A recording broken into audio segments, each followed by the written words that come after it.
Hi everyone, this is Lincoln. Today is 5th of November 2024, Tuesday. This time I want to talk about QREXO, QREXO에서 말씀드리도록 하겠습니다. 의료용 로봇을 만드는 기계고 주로 이제 무릎이 아픈 사람을 위해서 만드는 로봇을 큐비스 조인트 뭐 이런 것들을 만드는 회사인데 크게 의료용 로봇이 제일 크고 그 다음에 임플란트 그 다음에 무역도 하고 1992년도에 세운 회사니까 2002년, 2012, 2022년 그래도 한 33, 4년 정도 되는 회사고요. 그동안 주가가 좀 조정을 많이 받았습니다. 그래서 바닥을 거의 확인한 것 같은데 아직 조금 더 지켜봐야지 알겠지만 미래 성장 동력이 큰 만큼 조금 분할 매수해서 약간 갖고 가도 괜찮을 것 같고 재무 상태도 좀 상당히 안정적인 편이에요. 부채가 뭐 6%대니까 거의 없고 작년에 719억의 영업이익 11억 했는데 올해는 매출량 948억, 영업이익도 한 126억 정도 돼서 좀 매출이나 영업이익이 좀 안정적으로 늘어날 것 같습니다. 지난 3개월치 주가 흐름을 보면 한 9,000원에서 6,600원 정도에서 바닥을 형성하고 살짝 올라가는 모양새고요.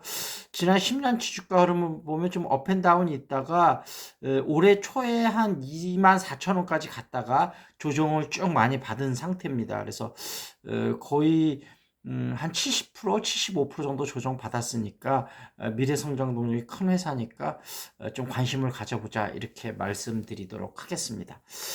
그리고 그 다음에 이제 한미 반도체에 대해서 말씀을 드리는데 한미 반도체도 좀 최근에 좀 조정을 계속 받고 있는데 미래 성장 동력이 크기 때문에 계속 관심을 가져보자 말씀드리도록 하겠습니다. SK 하이닉스에서 지금 네덜란드의 ASMPT 그 다음에 이제 하나 정밀 기계를 조금 오더를 할 것으로 보이는데 아마 한 업체한테 TC본도를 모두 맡기는 게 약간 리스크가 있다고 생각이 돼서 그러는 것 같고요.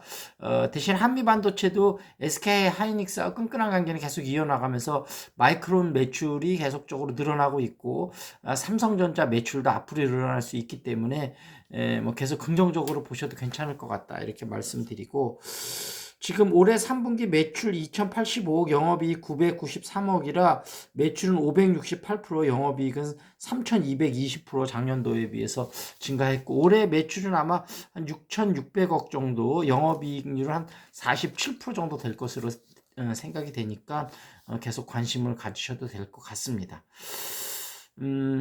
그리고 SK 하이닉스 지금 이제 슬슬 나오는 얘기가 SK 하이닉스가 지금 앞으로 3년 4년 후에는 삼성전자를 제치고 우리나라 시총 1위가 될 거 아니냐 이런 얘기들이 나오고 있는데 뭐 1, 2년 전만 해도 상상하기 힘든 얘기였었는데 물론 지금도 이것이 확실히 될 거다 이렇게는 볼 수 없지만 가능성이 있다는 부분이 굉장히 큰 부분이라고 생각이 됩니다. 그래서 HBM 분야에서 물론 이제 삼성이 퀄테스트를 사실상 통과해서 엔비디아에 납품을 하고 마이크론은 아직까지 뭐 물량은 접습니다만 경쟁이 조금 되기는 합니다만 아직까지는 뛰어난 기술력을 바탕으로 해서 좋은 성과를 거둘 것이다 이렇게 기대가 되고 있습니다. 그래서 SK 하이닉스도 한 1, 2년 정도 좀 길게 보고 투자하셔도 괜찮을 것 같다 이렇게 말씀드리도록 하겠습니다. 시사 이슈로 넘어가서 지금 이제 목요일 날 7일 날 이제 윤석열 대통령의 기자회견이 예정돼 있는데 지금 예상이 아무래도 뭐 예전에 뭐 했듯이 뭐 뭐라 그랬었죠? 박절하지 못해서 앞으로 자제하겠다 이런 통상적인 가벼운 사과 수준의 기자회견이 될 것이라고 생각이 돼서 기대치는 좀 많이 낮다 그런 말씀을 드리고 그 다음에 그 앞으로 그래서 이제 2달 정도 아니면은 11월 12월이면 앞으로 윤 대통령이 좀 어떻게 될지 임기 단축이 될지 아니면 탄핵이 좀 시동이 걸릴지 아니면 좀 더 지속을 할 수 있을지 판가름이 날 것 같다 이렇게 말씀을 드리고 그다음에 이제 이준석하고 명태균 그다음에 이제 명태균하고 김영선 이렇게 계속해서 통화 녹취들이 나오면서 이 명태균 게이트에서 시작된 파장이 계속 좀 이어지는 모양새입니다. 그래서 계속 좀 지켜봐야 될 것 같고요. 김영선 의원이 이제 검찰에서 수사받고 나오면서 이제 인터뷰를 했는데 좀 그 내용이 황당해서 많은 사람들이 좀 어리둥절했는데 아마 마음고생이 심했는지 좀 그전보다 확 갑자기 좀 늙은 나이가 든 모습이더라고요.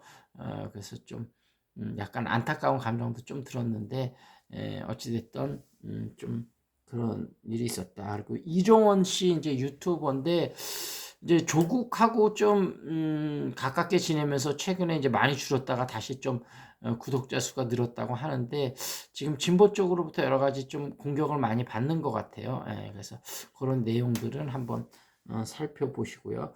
그 다음에 강진구 기자, 이제 그 이종원 씨나 김용민 씨가 강진구 기자를 무분별하게 공격을 해서 좀 문제가 되고 있는데 강진구 기자가 다시 하나하나 사실을 밝히면서 뭔가 조금 잘못된 점이 바로 잡히는 모습입니다. 아직까지 시간은 좀 필요해 보이고요.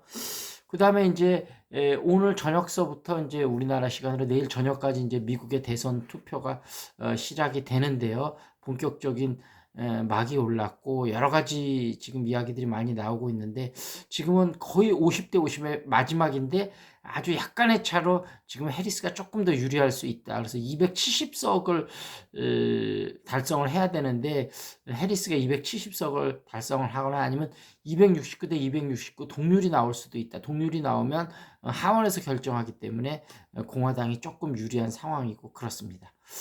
그래서 어찌됐든 대선이 어떻게 되는지 많은 사람들이 관심을 갖고 있고 우리나라 국익에도 여러 가지 영향을 미치니까 좀 관심을 갖고 지켜보도록 하겠습니다.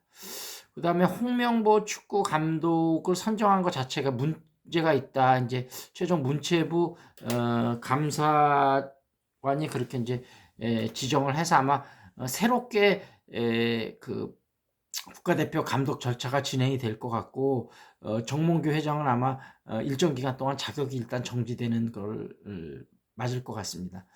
너무 당연한 결과인데 어찌됐든 그렇게 마무리가 좀 돼간다 이렇게 말씀드리고 올해 프로야구가 지금 그 미국에서는 LA 다저스가 우승했고요. 그러니까 오타니가 물론 이제 그 이제 월드 시리즈에서 도루하면서 부상을 당해서 월드 시리즈에서는 큰 활약은 못 펼쳤습니다만 정규 시즌하고 월드 시리즈 올라갈 때까지 탁월한 활약을 펼쳤어요. 역시 월드 스타가 있는 것이 뭐 오타니 말고도 여러 스타들이 있습니다만 확실히 강점으로 좀 작용을 해서 라이벌 양키스를 물리친 것 같고 국내에서는 기아가 우승했는데 그 이봉호 올해 초보 감독이 우승하는 게 쉽지 않은데 이봉호의 리더십이 많은 이야기들을 좀 낳고 있으면서 저도 인터뷰하는 걸 봤는데 좀 인상적인 부분들이 좀 많이 있더라고요.